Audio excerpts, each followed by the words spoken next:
What's going on with you all today? Is your boy Queston Fisher back again of the Fish Flicks Entertainment Show. We're going to be sitting here talking about all things Avatar, The Way of Water. Now, there's been some questions. Where have I been? Where have been the videos? Listen, it is finals week. I am stressing, trying to make sure I'm getting as high grades as possible, and getting ready to prepare for my graduation that's coming December 20th, where right after I walk off that stage for the ceremony, I will more than likely be entering post-grad depression trying to find entry-level film jobs. But that's a story for another day. You guys are here to hear me talk about Avatar: The Way of Water. So let me talk to y'all today.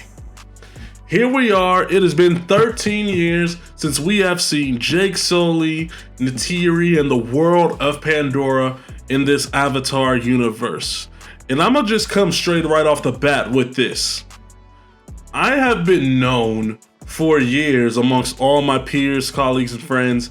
I have sat here and said that the first Avatar movie is the single most overrated film of all Hollywood history.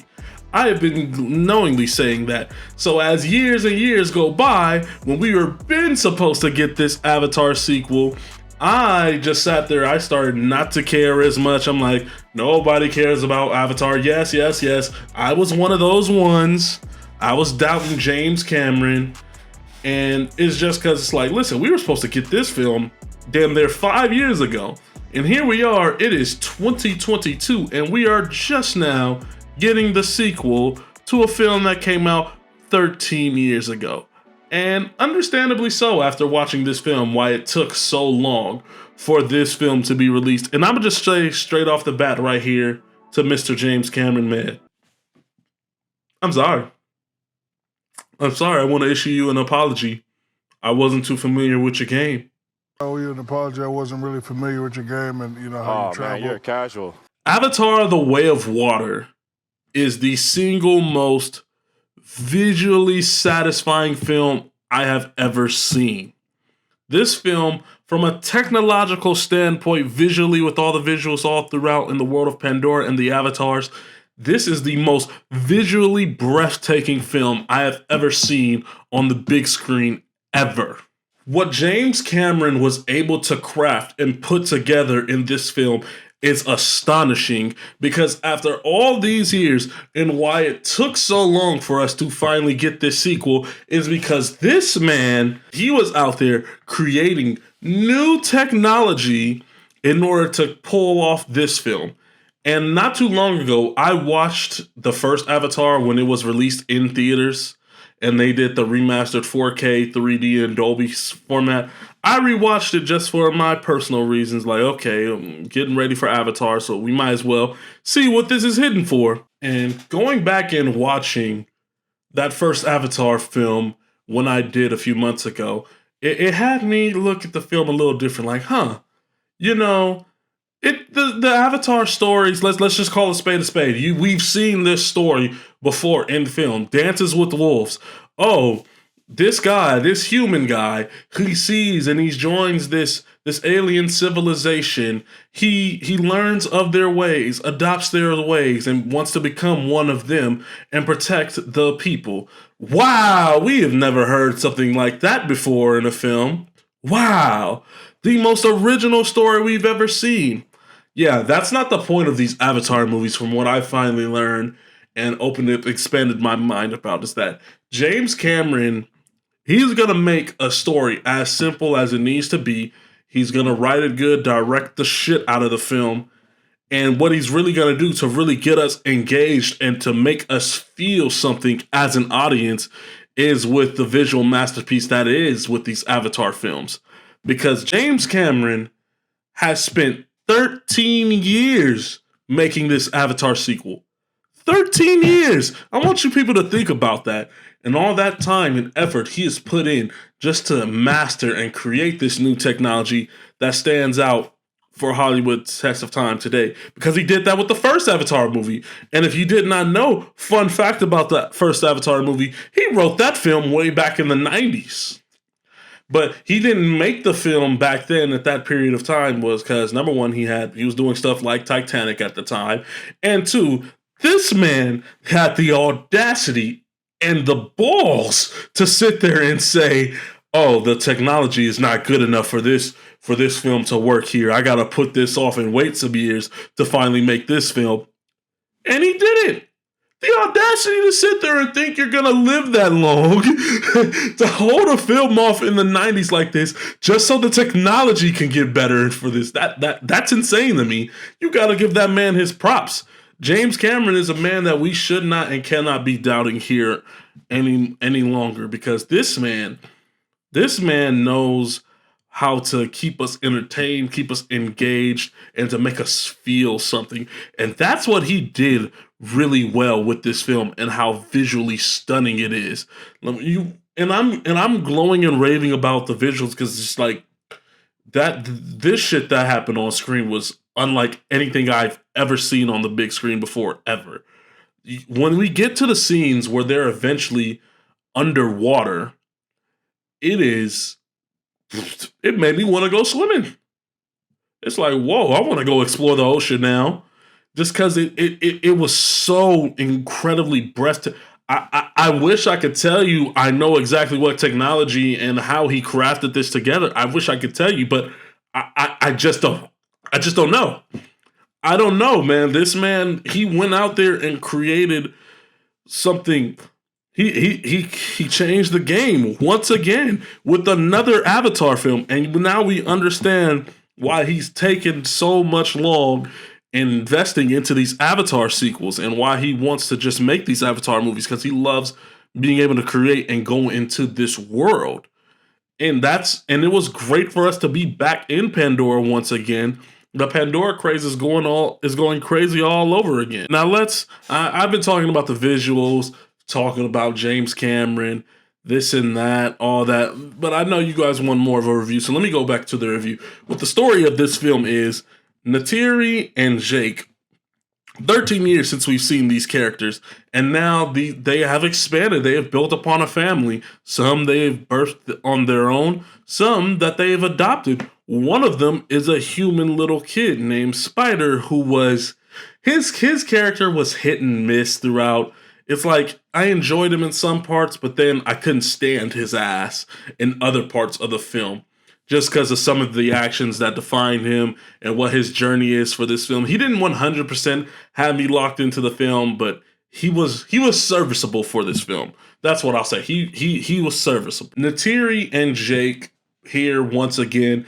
It was great seeing these characters again and seeing how they've evolved, how they've grown, how they've built upon this family, because that is the key part of this film. It's about family. It's about keeping your family together, holding on to them tight. Like I said, a very simple, to the point story.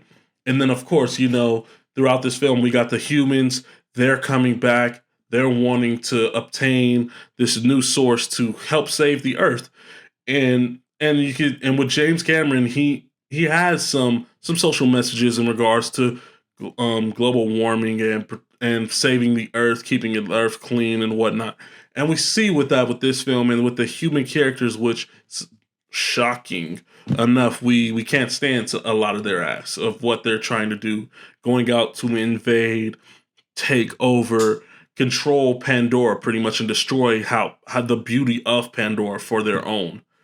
And so because of all this, because of this conflict, we see the return of some characters, their return, and it's not really a spoiler at all, because in the trailers, they've outright said it in interviews, that some characters did come back, like the Colonel, that General. He came back, but even though minor spoiler alert if you haven't watched the first Avatar movie, which I don't care, it's been 13 years, he died in this film, so somehow, some way, he comes back, and he's in an Avatar body now. Now, how they explained how that managed to happen, they did a pretty good job explaining that, and we buy into that with this film. And within this film, we see the natural progression. How in the first film, the humans, they were trying to obtain this rare source called unobtainium or something like that, and it's heavy within the forests, so they need to tear down trees, basically do some grimy shit all throughout to the forest. And so the natural progression of it is now with this film, why it is called The Way of Water, is because there's a certain source that's within the waters that Jake, Sully, and his family are at now is that it's within the water, and so have them come into conflict, trying to protect the water, learn the ways of water, and really be immersed into that world, Max. Man, I can go on all day. Just the ocean scenes alone in this movie were just chef's kiss. Chef's kiss. So beautiful. So goddamn beautiful. Now let's get back more into the characters of this film and how the way of water within the water aspects of the film. Towards the middle area, we see Neteyri and Jake. They're slightly sidelined in this film, very slightly. It's not like they're just put off for a good chunk of the film. No, they do put a little bit more focus on the children that they have within this film, and the children and the motion capture performances that they delivered was excellent. I loved the childlike characters. They were all great. Sigourney Weaver is back again within this film. Her voice, the voice they have her use in this film, because she was a human character that died in the first Avatar movie, and so her mind is now transferred into the Avatar body that she was in. I know I may be confusing it for some viewers, so I apologize for that. So they somehow a part of her is in the Avatar body, and this is not a spoiler. This is actually in the trailer. It's in the IMDb credits, everything. So somehow Sigourney Weaver is back in this Avatar, but she's in a younger Avatar body. And is she the exact same character from the first Avatar movie? No, she's different. This is a child. Like, this is a brand new Avatar, basically. And her voice, having her trying to perfect this childlike voice and have her performance as a child was a little bit off-putting. It was a little bit sketch, in my personal opinion, but it didn't take me out of the movie too much. No. It did not, but it was just her voice that I slightly had a problem with. But, the younger male characters as well, the younger male children, they were great. And I could see with this progression of the story, how this eventually will transition from Jake Sully's story to one of the children being in one of the leading roles of this film franchise moving forward. Especially after Avatar 3, if we do continue to get more Avatar sequels like 4, 5, and 6, I can easily see those children characters be transitioned into the main roles of the films. And then Neteyri and Jake will be more like background players, unless they maybe kill off Jake Sully's character in the Avatar 3. We just never know at this point. We just never know. With this film, and with all of these characters being brought together, the family dynamic in this film was a very strong point to me. It was a very strong point. And I loved seeing that dynamic because you really bought into them as a family all together and trying to hold on to each other and look out for one another. You could really feel that love and care and that worrisome that they have for each other in this film. I thought they did a very great job within this film as well. I enjoyed these characters. We were introduced to a new tribe of avatars, of Pandora people. We were introduced to new different tribes of these people, and that was an interesting aspect of this film as well that I'm gonna need to go back and rewatch, just because I'm not gonna lie, maybe dozed off just slightly. I've been busy with finals. I've been slammed. I had to wake up at 7 a.m. So spare me, please. Spare me. But all the new characters that we were introduced to were great in the film as well, in my opinion. Another positive that I want to get into, the 3D. Now, when it comes to 3D, in my personal opinion, I normally hate 3D. 3D is just a mindless cash grab by Hollywood just to have the audience members spend another $5 on their box office tickets to go watch the film in 3D. Like, look, guys, it's all popping out in front of you. Put on these glasses. Da-da-da-da. And the shit normally sucks at the end of the day. But in this case, it is very different. This is easily, to me, the best 3D film I've ever seen. This is the best 3D film I've ever seen. And I honestly recommend you all going out to see this film in 3D. And specifically, if you can, watch this in Dolby 3D or IMAX 3D. Because this film was formatted for the Dolby IMAX 3D style, and it really pops out on the screen. Like that's why I say like James Cameron really makes us feel and be invested and engaged with everything going on in the world of Pandora with these films, is that use of 3D. There were times where it would be like rain or something, or like little fire sparks in the air, and it damn near felt like you wanted to wipe off your glasses or something like that, because it felt like it was almost like it was touching you in a way. And the 3D was just magnificent, off the charts in this film. Man, you gotta just have some respect for James Cameron and all the technological advancements he did with this film. He absolutely crushed it. This being the best film he's had in the last 13 years. You know why? Because it is the only film that he has made in the last 13 years, you guys. That's why. So easily this is the best James Cameron film of the last 13 years. To wrap things up, the minor negatives that I have with this film is that it is 3 hours and 12 minutes. It didn't feel like that length at all. It didn't necessarily drag. It does slow down a bit towards that middle of the film. And it feels like there may be a little bit just too much story in this film. Just too much. So you could have easily cut some of this out of the film. And we could have got it down to maybe about 245, 250, something like that. It didn't necessarily need to be 3 hours, but it wasn't a drag to me. Like, this film did not drag. It didn't necessarily even feel like 3 hours, but it did feel like a lot was going on, especially within that middle act. It just felt like so much was going on in that period of time. Like I said, the Avatar movies don't have this dynamic, special, unique, game-changing story per se to the films.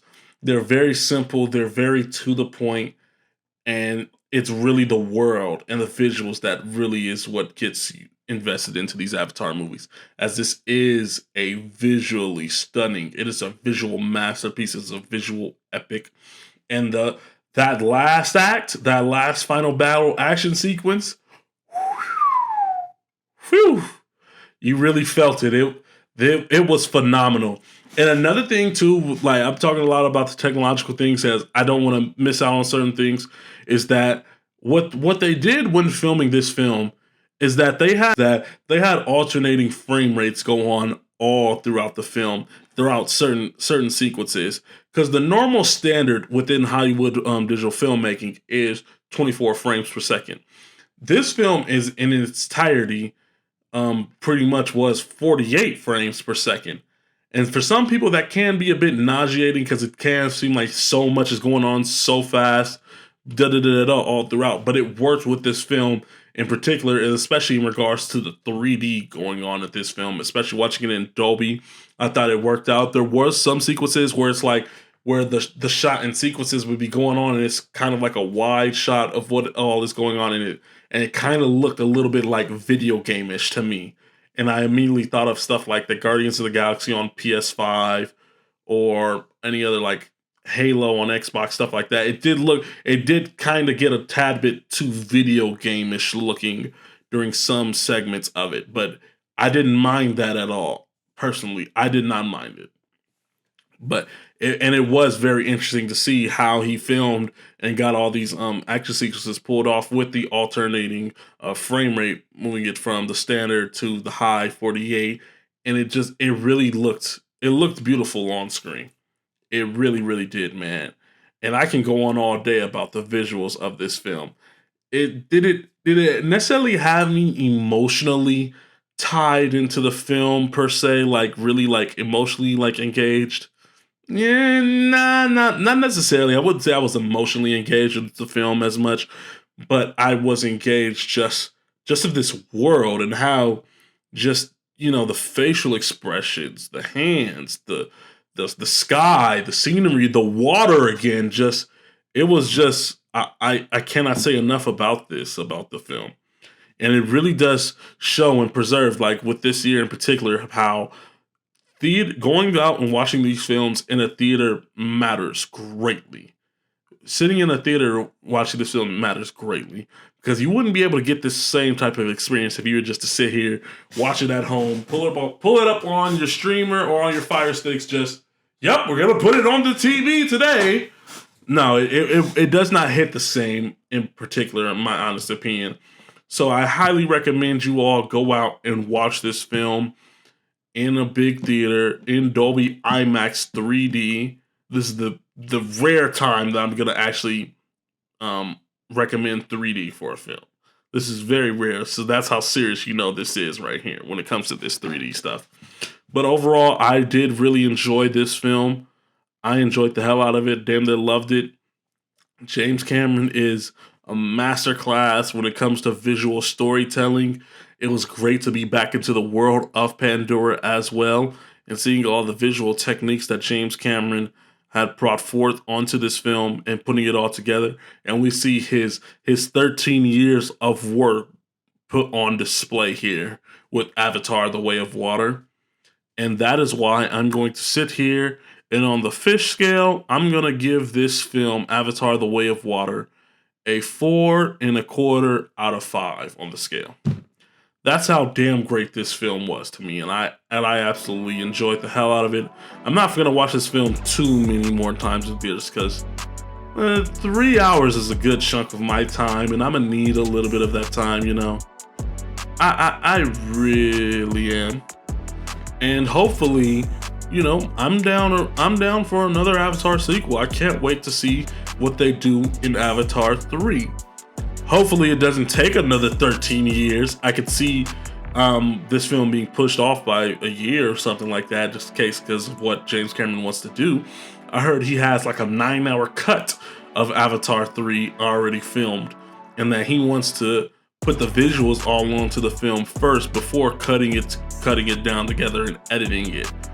So Avatar 3 is shot. We just have to put it in post-production and whatnot, and hopefully we're going to be able to watch this film come 2024, and that we won't have to wait until 2035 or something like that.